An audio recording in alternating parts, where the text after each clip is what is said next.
autour du docteur Dumillard, de monsieur le procureur, nous nous sommes réunis un certain nombre de fois, il a fallu plus d'1 an pour faire aboutir cette unité.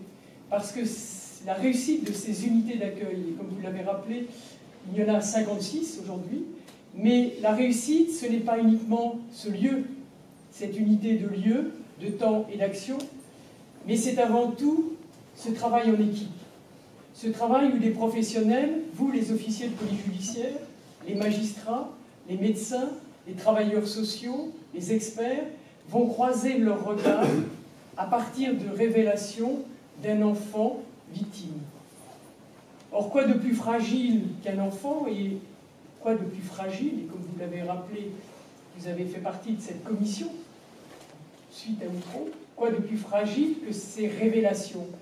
Et c'est parce que nous voulions apporter des réponses à cette période où on disait que tous ces enfants, dans le cadre de séparation, leurs révélations étaient de fausses allégations, que nous avons eu, j'ai envie de dire, cette chance, je crois que ça a été aussi une chance pour les enfants, de rencontrer un garde des Sceaux, une garde des Sceaux, Madame Elisabeth Guigou, un conseiller, Jean Allègre, et puis un autre conseiller à Matignon, ici présent, Robert Gély, qui était responsable à Matignon Justice.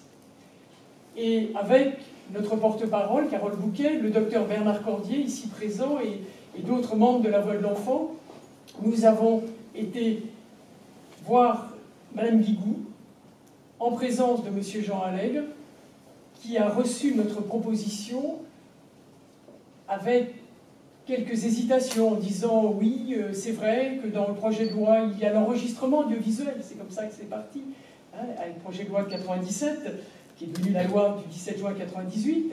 Et oui, et c'est vrai que notre porte-parole, qui a l'habitude de la caméra, Carole Bouquet, lui a dit mais on peut tout faire dire par une caméra.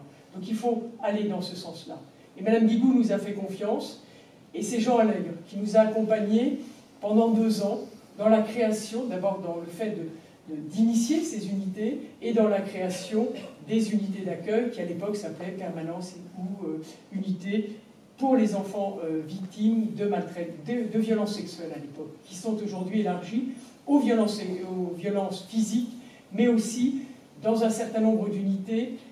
Ces unités accueillent, les équipes accueillent les enfants témoins que nous considérons, nous, aujourd'hui, comme victimes. Je remercie Monsieur le Directeur, je remercie le docteur Dumillard et toute son équipe d'avoir accepté que cette unité porte le nom de Jean Allègre.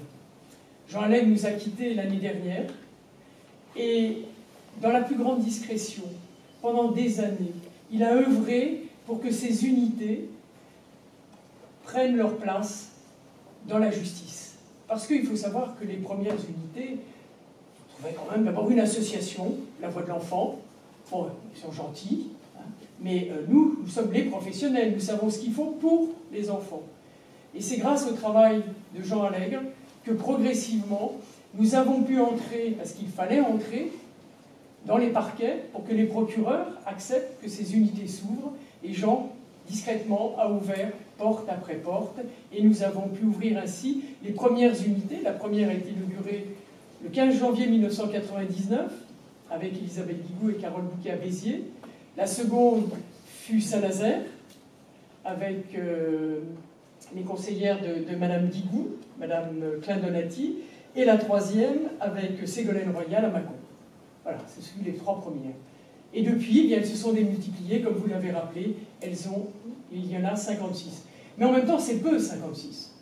56 par rapport au nombre de juridictions, et 56 unités qui n'existeraient pas s'il n'y avait pas un financement privé. Parce qu'il est quand même important de vous dire que la Voix de l'Enfant, qui est un facilitateur, car c'est un outil, l'unité d'accueil, que nous donnons en quelque sorte aux professionnels, aux médecins, aux enquêteurs, aux magistrats.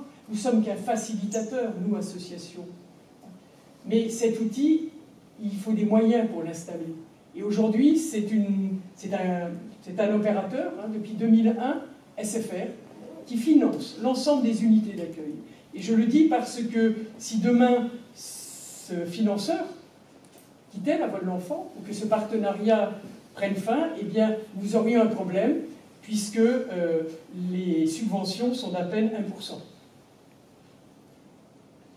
Nous avons, par contre, et je tiens à le souligner, eu un soutien inconditionnel depuis plus d'1 an de la secrétaire d'État à la famille, à l'enfance, aux personnes âgées et à l'autonomie, qui a engagé une concertation pendant plus de 6 mois, qui vient d'annoncer sa feuille de route et qui participe très activement à ce que la proposition de loi de la sénatrice sur la protection de l'enfance soit adoptée. Elle va passer en lecture au Sénat et va revenir après à l'Assemblée nationale.